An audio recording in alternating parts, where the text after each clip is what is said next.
খুলনায় বীর মুক্তিযোদ্ধা মোবারক আলী ফাউন্ডেশনের আয়োজনে এতিমদের অধিকার রক্ষায় ইসলামের ভূমিকা শীর্ষক আলোচনা সভা, ইফতার ও দোয়া অনুষ্ঠিত হয়েছে।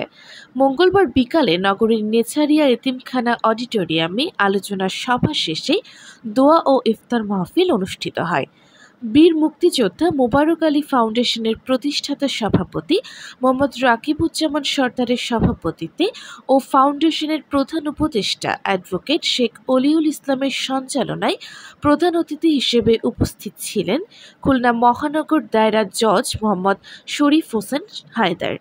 বিশেষ অতিথি ছিলেন খুলনা বিভাগীয় পাসপোর্ট ও ভিসা অফিসের পরিচালক মোহাম্মদ আবু সাইদ, ইসলামী ফাউন্ডেশনের খুলনা বিভাগীয় পরিচালক মোহাম্মদ আনিসুজ্জামান শিকদার, মাদকদ্রব্য নিয়ন্ত্রণ অধিদপ্তরের খুলনা বিভাগীয় উপপরিচালক মোহাম্মদ মিজানুর রহমান, বীর মুক্তিযোদ্ধা মোবারক আলী ফাউন্ডেশনের সদস্য সচিব আমির রহমান।